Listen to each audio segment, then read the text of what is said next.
Good evening, everyone, and welcome back to Phoenix Wright Ace Attorney. I think I fixed the slowdown problem. I tweaked the settings a little bit, tweaked the settings on my computer as well, and everything should not slow down. But let us continue. Yes, Your Honor. As Mr. Wright just told us, the victim was struck with a blunt object. Would you explain to the court just what that object was? The murder weapon was the statue of the Tinker. It was found lying on the floor next to the victim. I see. The court accepts it into evidence. Alright. Now we can read it up. Right. Be sure to pay attention to any evidence added during the trial. The evidence is the only ammunition you have in court. Touch the court record button to check the court record frequently. Yeah. So let's read up on here. Alright. Statue, weapons, submitted as evidence by Prosecutor Payne. Statue in the shape of the Tinker. It's rather heavy. That's it. Alright. Not much to that. Alright. Mr. Payne, the prosecution may call its first witness. Prosecution calls the defendant, Mr. Butts, to the stand. Chief, what do I do now? I don't think a lawyer should say that. Pay attention. You don't want to miss any information that might help your client's case. Get your chance to respond to the prosecution later, so be ready. Let's just hope he doesn't say anything unfortunate. Uh-oh. Larry gets excited easily. This could be bad. Oh no, that smug face. Ahem. Mr. Butts, is it not true that the victim had recently dumped you? Hey, watch it, buddy. We are great together. We're Romeo and Juliet, Cleopatra and Mark Antony. Didn't they all die? I mean, all humans die, technically. I wasn't dumped. She just wasn't taking my phone calls or seeing me. Ever. What's it to you, anyway? Mr. Butts, what you describe is generally what we mean by dumped. In fact, she has completely abandoned you and was seeing other men. He had just returned from overseas with one of them the day before the murder. What do you mean, one of them? Lies, all of it lies. I don't believe a word of it. This is some NTR right here. Your Honor, the victim's passport.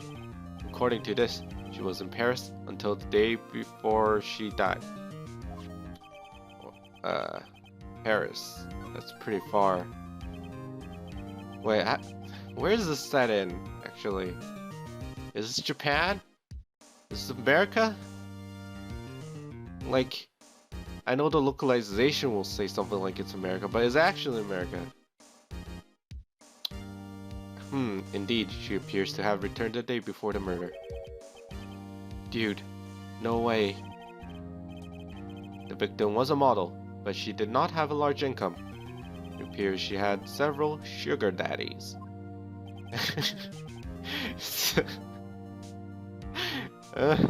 I'm not sure if a lawyer should use the term sugar daddy. Daddy? Sugar? Like gingerbread men, you know, sugar? Yes, older men. Older man raping Ren? Older men who gave her money and gifts. Apparently this girlfriend is Tosaka Rin. She took their money and used it to support her lifestyle. Dude. You can clearly see what kind of woman this Miss Stone was. Tell me, Mr. Butts, what did you think of her now? Do you think of her now? Right. I don't think you want him to answer that question. Yeah, Larry has a way of running his mouth in all the wrong directions. Should I? I don't remember what is the right choice, but I'm gonna say stop him from answering. My client has no idea the victim was seeing other men. That question is irrelevant to this case. Oof. It's... Dude, Nick, what do you mean irrelevant? The cheating she-dog? I'm gonna die. I'm just gonna drop dead. Yeah, and when I meet her in the afterlife, I'm going to get to the bottom of this. Ah, I feel like that's hurting your case there, Larry. Let's continue with the trial, shall we? I believe the accused motive is clear to everyone. Yes, quite. Oh boy, this is so not looking good. Next question. You went to the victim's apartment on the day of the murder, did you not? Go. Well, did you or did you not? Heh. Heh. Well, maybe I did, and maybe I didn't. Uh-oh. You went. What do I do? We're gonna have him answer honestly, because he's gonna fuck up even more. Alright. I know. I'll send him a signal. Oh fuck. Tell the truth. That's some great signaling. Yeah, I was there. I went. Apparently he understood. I wouldn't have understood. The fuck was that signaling? Order. Well, Mr. Butts? Dude, chill. She wasn't home, man. So, like, I didn't see her. I think it's still slowing down. Fuck. That was a really weak objection sound. But I guess that's expected. A pain. Your Honor, the defendant is lying. Lying? Prosecution would like to call a witness who can prove Mr. Butts is lying. Well, that simplifies matters. Who is your witness? The man who found the victim's body just before making the gruesome discovery. He saw the defendant fleeing from the scene of the crime. Oh shit. Order in the court. Mr. Payne, the prosecution may call its witness. Yes, Your Honor. This is bad. This is pretty bad. On the day of the murder, my witness was selling newspapers at the victim's building. Who sells newspapers nowadays?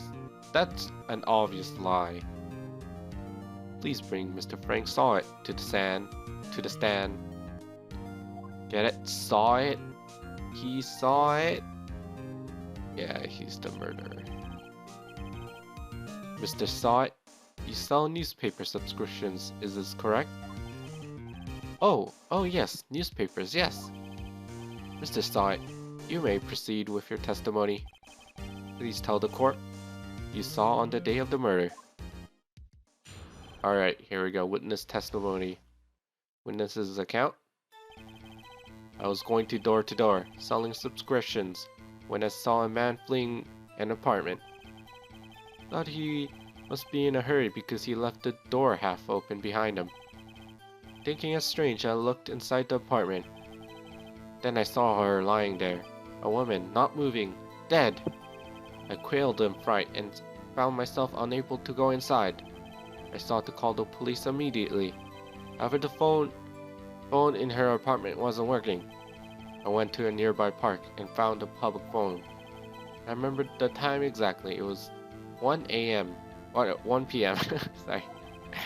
The man who ran was without a doubt the defendant sitting right over there. Alright,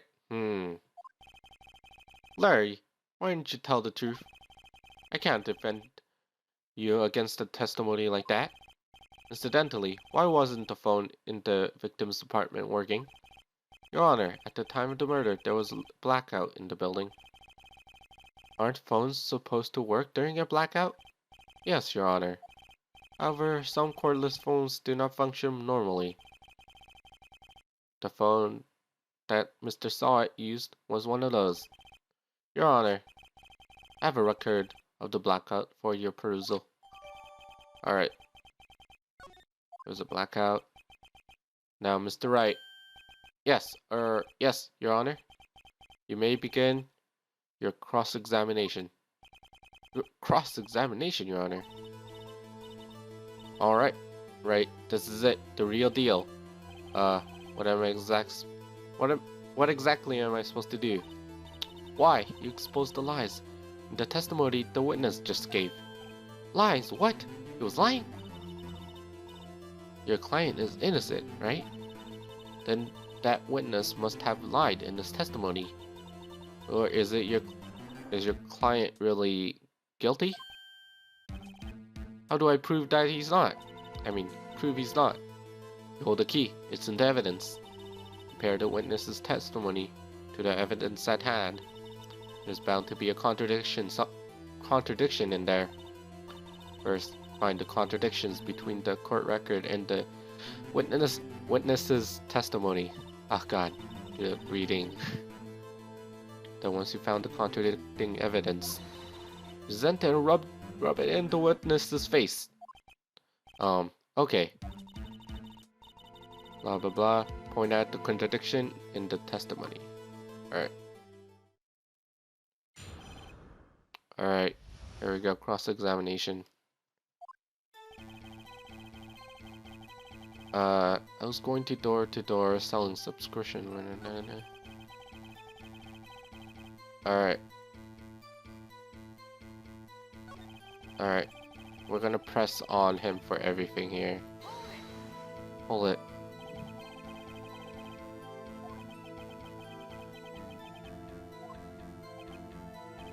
Oh, I should have read that, sorry. I wasn't paying attention. I don't know. He just seems strange to me, that's all. Like he was mad, and yet frightened at the same time. Just like a criminal fleeing from the scene of a crime. The defense requests that the witness refrain from conjecture.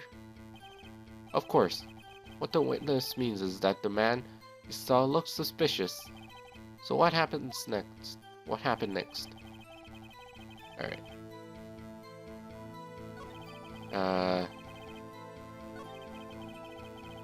A woman not moving, not dead.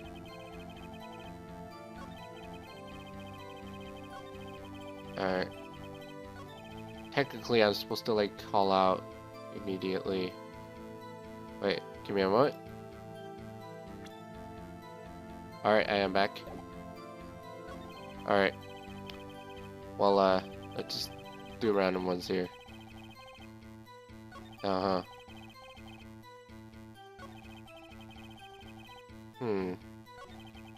feel like the phone is kind of where the case is gonna go to find out his lie. The phone in our apartment wasn't working. Yes, no, it wasn't. Right. But you say you didn't go into the apartment, or did you? Oh, that? I can explain that. There was a cordless phone on a shelf in the entranceway. I reached inside and tried using that to call. And that phone wasn't working, correct? What happened next? Alright.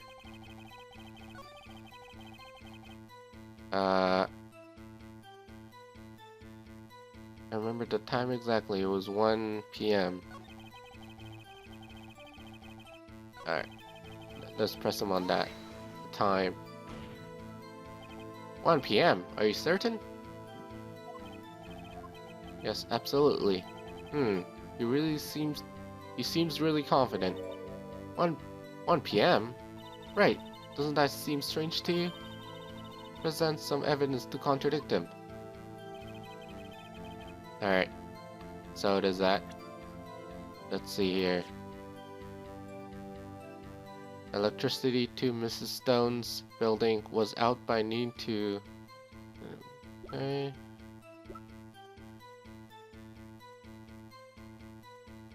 Alright. It says she died at 4 to 5 p.m.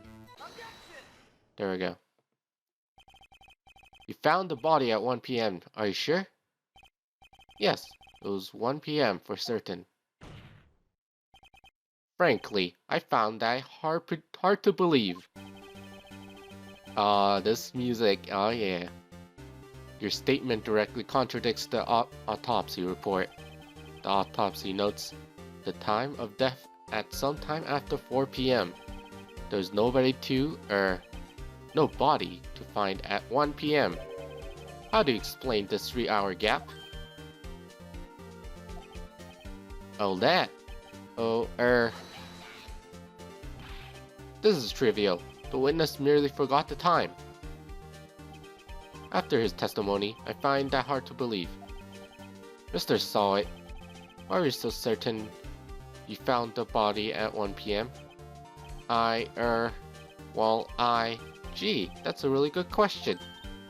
Great job, Wright. Way to put him on the spot. That's all you have to do. Point out contradictions. Lies always beget more lies. See Suron and their whole story falls apart. Alright, here we go. Wait, I remember now.